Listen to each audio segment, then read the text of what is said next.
এই জন্য বন্ধুদের খপ্পরে পড়ে নষ্ট হইও না বাপ। অসৎ বন্ধু অসৎ বন্ধু তোমার হাসি দিয়া দুর্বল করে দিবে। অসৎ বন্ধুর খপ্পরে নষ্ট হইও না বাপ। সমবয়সী সব সময় দুষ্ট হয়, অধিকাংশ। সমবয়সী যদি চরিত্রহীন হয়, ওর বন্ধুত্ব বিষের চাইতেও ক্ষতি। তোমার সামান্য আর কি, ওই যদি বেনামাজি হয়, ওই যদি চরিত্রহীন হয়, লম্পট হয়, তাহলে ও তোমার শেষ করে দিবে। ও তোমার শেষ পর্যন্ত নারীর ফাঁদে, মদের ফাঁদে, জুয়ার ফাঁদে ঢুকাইয়াই ছাড়ো। তোমারে চরিত্রহীন বানাবেই বানা, কারণ শয়তান তার সাথে সওয়ার থাকে। এজন্য কোরআনুল কারীমের মধ্যে আছে একেবারে স্পষ্ট কোরআন শরীফের আয়াত, কিয়ামতের দিন নাফরমান পাপী নিজের আঙ্গুল নিজের দাঁত দিয়ে এরকম কামড়াইতে কামড়াইতে বলবে, ইয়া লাইতানি লাম আত্তাখিজ ফুলানান খলিলা, হায় আফসোস আমি যদি তাকে বন্ধু না বানাইতাম, যে আমাকে মন্দ পথে নিছে, যে আমাকে অসৎ রাস্তা নিছে। কোনো মদখোর নিজের থেকে শুরু করেন, একজনও না তাকে কোনো বন্ধু মদের আড্ডায় নিছে। কোনো জুয়ারি, যারা জুয়া খায়, জুয়া খেলে অনলাইনে, এখন অনেক যুবক মোবাইলে জুয়া খেলে, হাজার হাজার টাকা, হায় বাবার হাজার হাজার টাকা, বাবারও শেষ পর্যন্ত ফকির বানায়, ওই অসৎ নিজেও শেষ পর্যন্ত ফকির হয়ে যায়। এই ছেলেকেও কোনো অসৎ বন্ধু জুয়ার আড্ডায় নিয়ে গেছে, কোনো নারীর আড্ডায়, কোনো হারাম মেয়ের সাথে সম্পর্ক করে দিছে কোনো অসৎ বন্ধু। এজন্য মনে রাখ বাবা, যেই মেয়ে যেই নারী বিবাহ বহির্ভূত সম্পর্ক করে, ও অসৎ, ও চরিত্রহীন। যদি বোরকা না একবারে লেফ কম্বলও গাও দেয়, আর কোন ছেলের সাথে বিবাহ বহির্ভূত কোনো সম্পর্ক করে, ওই নষ্টা নারী, ও অপবিত্র নারী, ও চরিত্রহীন নারী। বিবাহ বহির্ভূত কোনো প্রেম হয় না, বিবাহ বহির্ভূত কোনো ভালোবাসা হয় না, ভালোবাসা বিবাহ বহির্ভূত হতেই পারে না।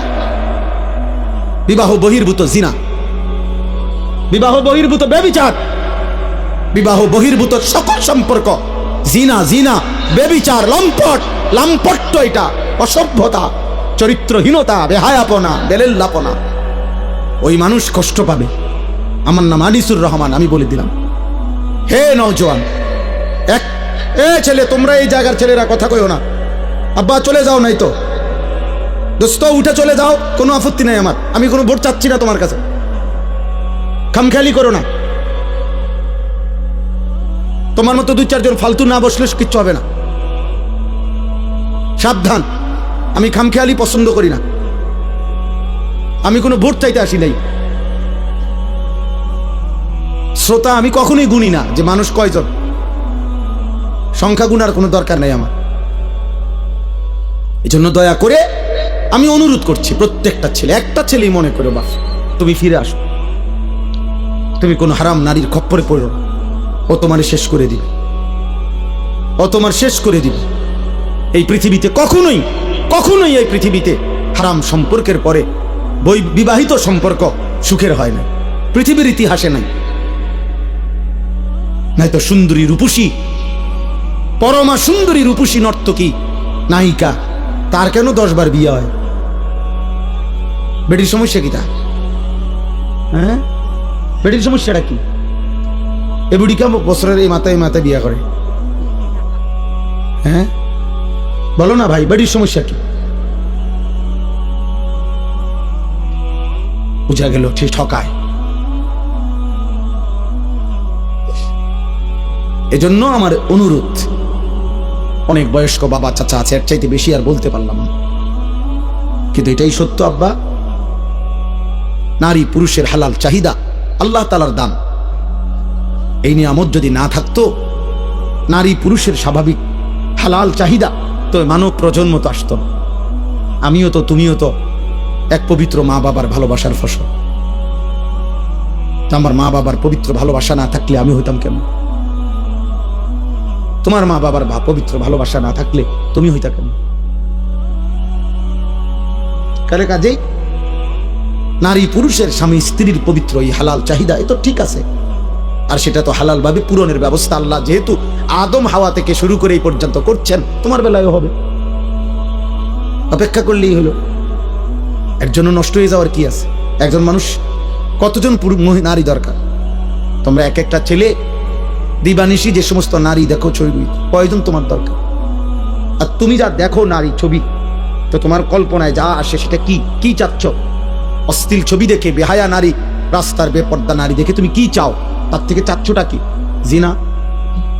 সুযোগ চাচ্ছ যদি বেবিচারের সুযোগ পাইতা, জিনার সুযোগ পাইতা যদি, তো ঠিক আছে, জেনা হলো, এরপরে যদি সন্তান হয় তো ওর পরিচয় কি হবে? এরপরে যদি পৃথিবীর অন্য কোনো কাজ করো তো হৃদয়ের মধ্যে বিবেকের দংশন থাকবে না, আমি কি অপরাধ করলাম? হ্যাঁ, এ কথা কি আর মনে পড়বে না কখনো? মানুষের কর্ম না সরে যায়, স্মৃতি তো সরায় না। বোঝেন না এই কথা? হাত পা অঙ্গ প্রত্যঙ্গের কোনো না কোনো কর্ম এটা শেষ হয়ে যায়, কিন্তু যে হৃদয়ে যে স্মৃতি জমে এটা সরে না। এটা সরে? মানুষ চোখে যা দেখে তা হৃদয়ে জমা হয়, সারা অঙ্গ যাই করে হৃদয়ে জমা থাকে। এই জন্য মনে করেন তো, একজন, আমি যেমন আজ থেকে 35 বছর আগে প্রাইমারি স্কুলে পড়ছি, তো আমার প্রাইমারি স্কুলের বন্ধুদের অনেকের নাম আমার এখনো মনে আছে। এখন যদি নামটা মনে করি তাদের পুরা চেহারা ভেসে ওঠে। অথচ আমি আজ 35 বছরে তা করে আর কি করি নাই, তো হৃদয়ের স্মৃতি তো সরে না। তো তুমি এই হারাম সম্পর্কের কথা, চরিত্রহীনতার কথা কেমনে ভুলবা? তো এটা তো তোমাকে দুকে দুকে নষ্ট করে দিবে। অতএব ফিরতে হবে, ফিরতে হবে, চেষ্টা করতে হবে, বাপ নিজের হেফাজত করতে হবে। আল্লাহ নবী সাল্লাল্লাহু আলাইহি সাল্লাম বলেন, উম্মত তুমি তোমার জবান হেফাজত করো, তুমি তোমার লজ্জাস্থান হেফাজত করো, আমি মুহাম্মদ রাসূল তোমার জান্নাত হেফাজত করব। মান ইয়াদমান লি মা বাইনা লাহইহি ওয়া মা বাইনা রিজলাইহি আদমান লাহুল জান্নাহ। আমি তার জান্নাতের জামিন। জবান দিয়া গুনাহ করবা না, মানে কোনো গীবত, শিকায়েত, হারাম, গালি, মন্দ কথা বলবা না, তোমার জবান দিয়া কাউরে কষ্ট দিবা না, আর লজ্জাস্থান হেফাজত করবা। আমি মুহাম্মদ সাল্লাল্লাহু আলাইহি সাল্লাম তোমার জান্নাতের জামিন, আমি তোমার জান্নাত ঠিক রাখবো। তুমি আসবা, আমি রাসূল জান্নাত বুঝাইয়া দেব।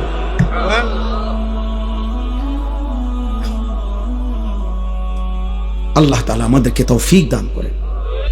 বাবারা, আপনাদের সন্তানদের উপর আপনারা রহম করেন, আপনাদের ছেলে মেয়ে দিকে আরেকটু যত্নবান হন। 14 বছরের ছেলেটা দিন রাত মোবাইলটা দিয়ে কি করে? আপনি যে কথা বলেন তার সাথে, পড়ালেখার কাজে লাগে। এসএসসি পরীক্ষা ছেলেটা রাত 12টার পর থেকে সকাল পর্যন্ত কি করে? ওই সময় মোবাইলটা আলাদা করেন, ওরে জিজ্ঞাসা করেন যে বাবা রাত 12টার পর থেকে সকাল 8টা পর্যন্ত স্কুলের কি কাজ? আপনি সিরা খান, আপনি বোঝেন না? হ্যাঁ, সবই বোঝেন। আসল কথা হইলে উনি সিদ্ধান্ত নিছে ফুত আমার আখেরাতের জন্য না, ফুত হলে আমার পয়সা কামানির এটিএম বুথ। একটু গাছে গোড়া হইলে বিদেশ ফাটাই দেবো, টিয়া ফাটাইবো, বিল্ডিং হইব, জমি কিনবো, তার চাচায় জমি বেছে, জ্যাডাই জমি বেছে, সবসময় টেহা মিল না রাখলে অন্য মানুষের কাছে বেচ চালাইব। বুঝেন নাই? লুভি, লুভি, লুভি। ফড়লে ফর, না ফড়লে বিদেশ যা, না ফড়লে কিতা করবি ক, একটা লাইন ফাইন কর, মানে টাকা, মানে হলো কি? টাকা, সম্পদ, দুনিয়া, দুনিয়া। তো শুধু দুনিয়া না বুঝাইলেন, ছেলে মেয়ে, বউ বাচ্চা, নাতি নাতনি দিয়া দালান, বিল্ডিং, ঘর বাড়ি, পরিবারের এই টাকা পয়সার না বুঝ দিলেন, আখিরাত পেয়ে গেলেন, পরকাল পেয়ে গেলেন। অতএব বুঝাপড়া করেন। যদি বলেন না হুজুর বিদেশ আমি দুনিয়ার জন্য পাঠাই নাই, আখিরাতের জন্য পাঠাইছি, তো ও আপনি দেখেন নাই আজকে 16 বছর বয়সে এক ওয়াক্ত নামাজ পড়ে না, ওর সাথে যে কোনো বুঝাপড়া করলেন না। কথা বলেন, আমরা ফিরা খাই, আমরা বুঝি না। মনে রাখবেন, আমার বাবা রাগ হবেন না, হিসাব আমার কাছে দিলে হবে না। আমার লগে জোরাতালি কথা কইবেন, মসজিদের ইমাম সাহেবের একটা তেল জাল দিয়ে বুঝাই লাইবেন। আখেরাত কি ইমাম সাহেব নি হিসাব নিব? কথা বলে না, বিচার করবে ইমাম সাহেব, খতিব সাহেব, এই বক্তা কে? মহান আল্লাহ। তো ওনারে কেমনে বলবেন? আমনে বুঝাইন, ওনারে কেমনে বুঝ দিবেন? দুনিয়াবি কথা, এই সামান্য 900 কথা। অনেক বয়স্ক লোক আছে, হ্যাঁ হুজুর কন দ বালা বালা কথা বুঝি দ কইলে তো বালা ছিল, মাইনলে তো বালা ছিল। হ্যাঁ মাইনলে পারি না আসলে, কি তা করতাম, যাই জামেলা একারে বেশি বেজাল হুজুর। থাক, কিছু মনে করেন না, বাহ আলাপ করেন আপনি মস্কারি। হ্যাঁ আখেরাত আপনি মস্কারি মনে করছেন চাচা, আপনি ইমাম সাহেবের ফেরেশতা এক কথা মনে করছেন। কি ভাবছেন আখেরাত? আখেরাত এত মামুলি? আমার শায়েখ বলেন, আল্লামা মুফতি মুশতাকুন নবী কাসিম হুজুর সবসময় এটা বলে যে রে ভাব, আখেরাত হাসরের মাঠ, এটা মামুর বাড়ি না, এটা ফুটবল খেলার মাঠ না বাপ। ১৬ লক্ষ নবী যে মাঠের ভয়ে কাঁদছেন দিবানিশি, ওই মাঠের নাম হাসরের মাঠ। সমস্ত আউলিয়া সাহাবা বুজুর্গ উলামা আতকিয়া যুগে যুগে আল্লাহর যত প্রিয় বান্দা ছিল, চোখের পানি ফেলেই প্রিয় বান্দা হইছে।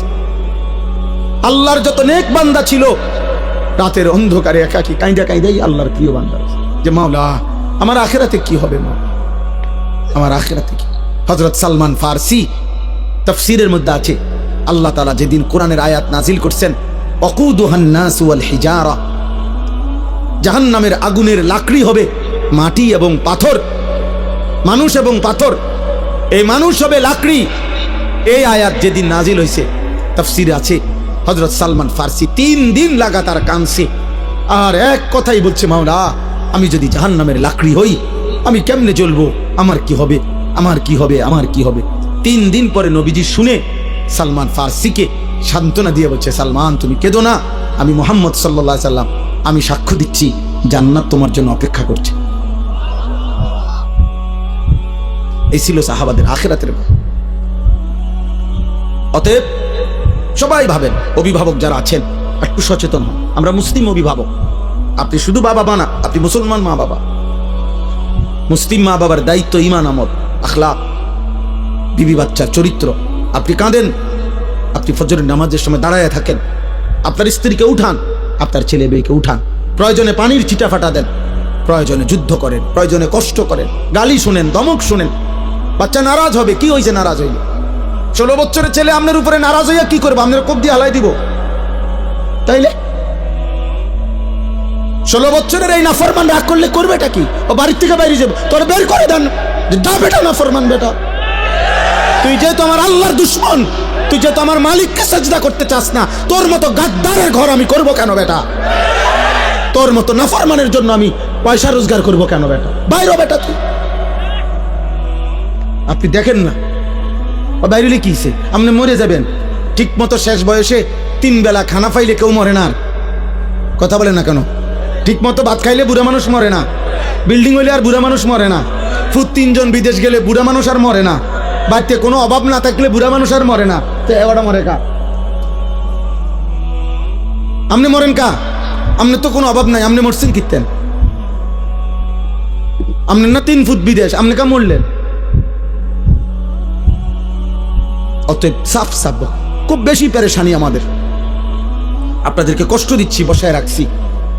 আমার বাবা পেরেশানিটা বেশি। সারা পৃথিবী জুড়ে, সারা দেশ জুড়ে, প্রতি ইঞ্চি মাটিতে ঈমান ইসলামের বিরুদ্ধে, মুসলিম কিশোর যুবক, মুসলিম সম্প্রদায়ের বিরুদ্ধে সকল ধর্মাবলম্বীরা, বিধর্মীরা প্রতিনিয়ত সর্বোচ্চ রকমের ষড়যন্ত্র করছে। আপনারা জানেন না, পাগল হয়ে গেছে বেঈমান। মুসলমানের শেষ ইজ্জত, আব্রু, ধর্ম, সম্ভ্রম আর শরীরটা তো থাকবে রে বাপ, কিন্তু যদি ঈমান, ইসলাম, আখলাক, চরিত্র, মায়ের সম্ভ্রম, বোনের ইজ্জত, মেয়ের সম্ভ্রম যদি না থাকে, আমার মা, আমার বোন, আমাদের মহল্লার মহিলারা, মায়েরা, বোনেরা যদি তাদের সম্ভ্রমই নষ্ট হয়ে যায়, তাদের পর্দা পুশিদায় যদি উঠে যায়, আমাদের ছেলেরা শত শত হাজার হাজার যুবক যদি নামাজে না পড়ে, আমাদের ইসলাম থাকলো কি? আমরা মুসলিম পরিচয় দিয়ে হলোটা কি আমাদের? উদা ভাত খানা, দুনিয়া ভোগ করা। তাহলে এই জন্য আমরা বারবার অস্থিরতা প্রকাশ করছি। অভিভাবক শ্রেণী আপনারা বুঝতে চান, আপনাদের মেয়েদেরকে বুঝান। কোনো মেয়ে যখন বেপর্দা হয়, মনে রাখবেন ও নিজেকে ছোট করে। ও আসলে বাস্তব কথা এটা। কোনো মেয়ে যখন বেপর্দা হয়, নিজেকে সে কম দামি বানায় ফেলে। অর্থাৎ সে বলে, বুঝাইতে চায় আমি এতটা ফালতু যে রাস্তার যেই কোনো বেড়াইতের সামনে আমি নিজেকে তুলে দিলাম, যেহেতু আমার কোনো ইজ্জত নাই, সম্মান নাই, আমার দিকে কেউ চায় না, যে আমি খুললা যে কোনো মানুষের সামনে নিজেরে দিলাম, তো নিজেরে একেবারে ছোট করে দিল। আত্মমর্যাদা সম্পূর্ণ নারী তো বলবে আমি তো পর্দার আড়ালেই থাকবো, আমি তো আড়ালেই গোপনেই থাকবো। তুমি মন চাইলে ফ্যামিলির কাছে প্রস্তাব নিয়ে আসো, হ্যাঁ, হালাল সম্পর্কের মাধ্যমে আসো।